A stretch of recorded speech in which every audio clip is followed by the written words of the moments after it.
What's up, YouTube? How you doing? It's JP Dumpy, your BMW genius here at BMW for Washington. In today's video, I'm going to be going over some of the things. So I'm trying something a little new with this video, and I'm going to go over things like some information that's come out about the new i5 or the G60 platform that's going to be coming out later this year. So this is going to be more of kind of a conjecture slash, confirmed information that's already out there.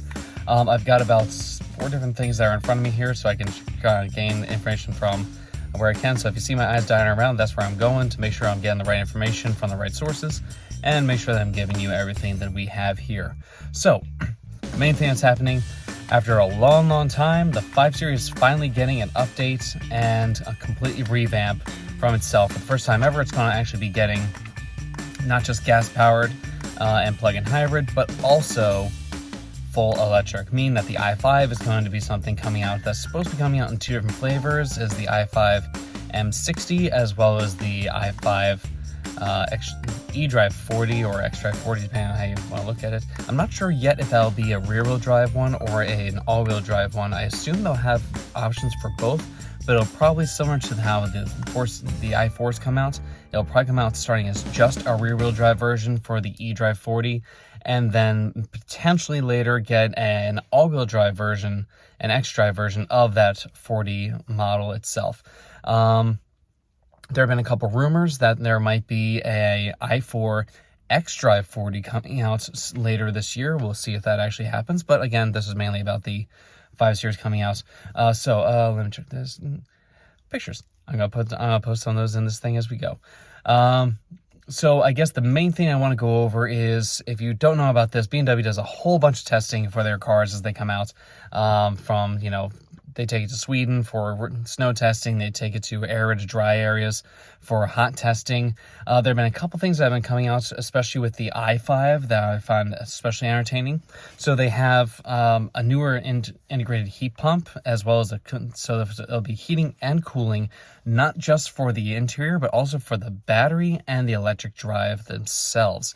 All this also gives you the option for a predicted heating and cooling requirements, meaning that they might be able to integrate some of the stuff they found out with the i7 into the i5 as well, giving you faster charge times for DC fast charging. If that happens, that's going to be huge and especially helpful going forward.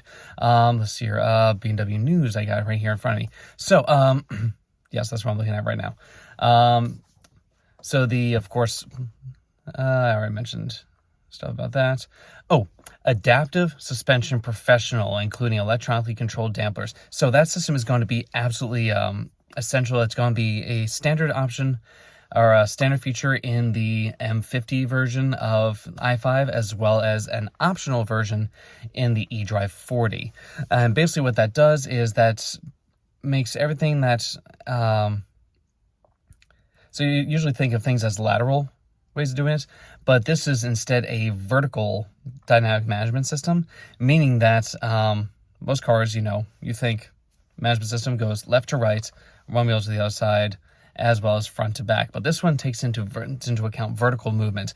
The main reason for that is it has various inputs, things like wheel speeds, steering angle, yaw rate, and acceleration. All those things can basically change how the car, so if this is the front and this is the back of the car, it can change how the car dynamically moves front to rear, which is, of course, technically not just front to back and side to side, but vertical movement, meaning that you have suspension that is going vertical or compressing, expanding, compression, all that. Anyway, regardless, I'm getting a little off track here. But the whole point of it is that the new technology, I'm going to read directly from this thing in front of me here so you know exactly what it's going. That way I'm not fudging this at all. So the latest version of BMW's vertical dynamics management, now in its 9th generation, is making its debut in the 5 Series sedan, meaning that's not just the i5, it is across the board. And that's going to be a big deal with this. The technology is based on a newly developed, extensively reworked logic system that factors in multiple available inputs.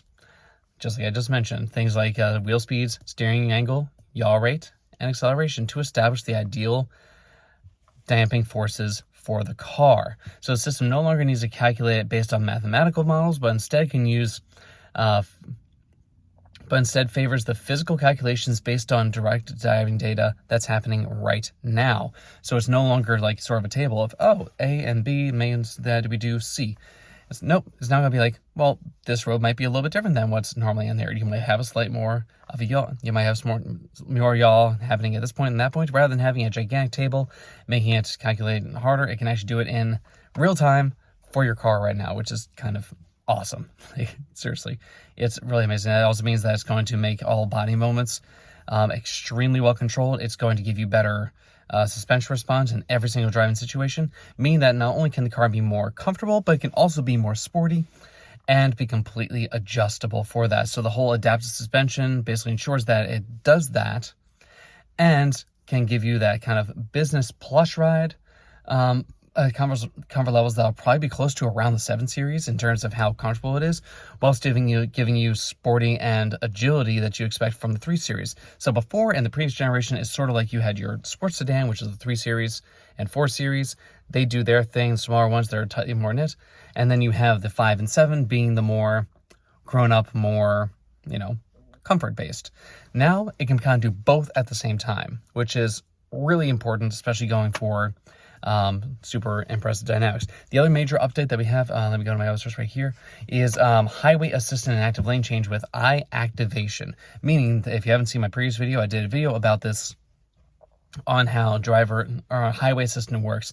Think of it as the traffic jam assistance that you had before, allowing you to go hands off on the highway below 40 miles per hour in a traffic jam. Now gets expanded to full highway use, meaning that you can actually there's an entire database called the HERE. It's a high definition HD visualization of all various roads and highways there in the United States. It covers about, I believe the exact number is not in the stuff that's in front of me.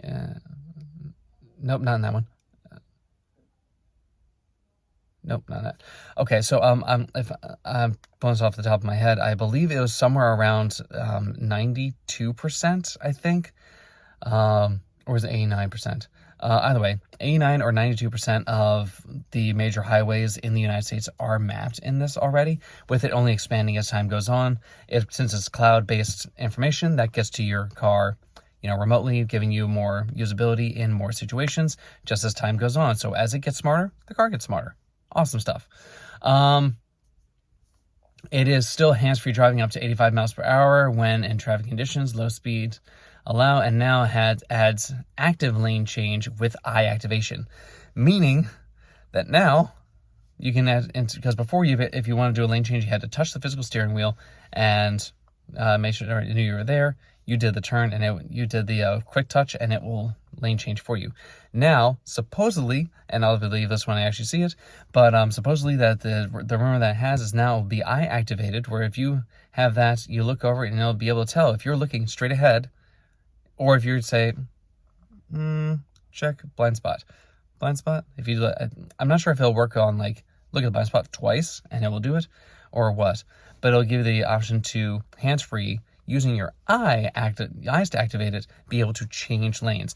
Again, we'll see if that's actually the way it works. It might just simply be making sure that your eyes are attentive and you no longer have to touch the steering wheel. That's part of the rumor side of it. We'll see exactly what happens with it. Let's see what we got over here. Anything? So as of right now, it doesn't look like the 5 Series is going to be getting the 6th gen battery tech as of yet. It appears that it's going to be getting around the same battery stuff that the iX is getting. So it should be about 111.5 kilowatt hours of storage. If it's a little bit more efficient, we might be able to see, since it's a slightly smaller car, we might be able to see as much as 330 to 340 miles of range. Again, that's just conjecture. That's part of the rumor mill that I have on my left here. And they're doing all of that. There's also a rumor that there might be an i5 M60 version. I kind of find that slightly unlikely, just because I think, if I'm doing from my perspective of BMW, I think that they would not do that, just because they're going to be leaving a little bit of room for the eventual i5M that should be coming out. Now, if that one has any relevance to it, if it's anything like the i4M that's been going around in the rumor mill, That should probably be getting around 1,000 horsepower altogether, and have four individual motors instead of two motors, one per axle. So if that's the case, that means that M dynamics would be absolutely beyond anything you'd ever expect. It should have the best feel and drive status of any electric car that's out there as of right now. I know that Rivian does their own kind of thing with that, but this is going to be different than that. And because it's going to be based on BMW's M division making the changes and tuning for it, it should be absolutely massive. Of course, another major thing of it, if you haven't seen some of the videos that are going around, there are a couple people that are driving the prototype around right now, and some things I will notice directly from it. It's getting the newest key, which means it's Service Pack 21, meaning that you're going to be able to get Digital Key Plus, so your phone can act as a newer one. If those haven't seen my other quick videos, now Android devices that are running Android OS 13.1 and newer, depending on which phone you have. So right now it's basically the S23 Plus, S23 Ultra, 22 Plus, 22 Ultra, 21 Plus, 21 Ultra, Google 6 Pro and Google 7 Pro, the Z Flip 4 and 3, and I think it's the Note 11, if that's a thing. I know it's one of the bigger Android ones, and of course any Apple device will get that as well. But they recently expanded to the Android devices, which is the bigger news for that. Aside from that, there's nothing else in the rumor mill right here. Excuse me. So, yeah, I guess that'll be it for this particular video. If you found this helpful, please, as always, like, comment, share, and subscribe. Also, let me know in the comments, is this a helpful kind of video for you? It's obviously something completely different than I normally do, but I want to make sure that I'm giving out different kinds of content for people out there. People that, instead of just simply cars that are here now, I can start to do some videos on cars that are rumored to come. We can go over the rumor mill. Beamer File has some great things on that kind of stuff. If you've never been to beamerfile.com. And of course, if you want all the official information from BMW themselves, always go, if you want the actual word from the horse's mouth, go to BMWUSAnews.com, and they'll give you everything you need right there. That's BMW's official output. So if it's not there, it's not official. And yeah, that would be the breakdown of that. With that, thanks so much for being with me. Have a great rest of your day.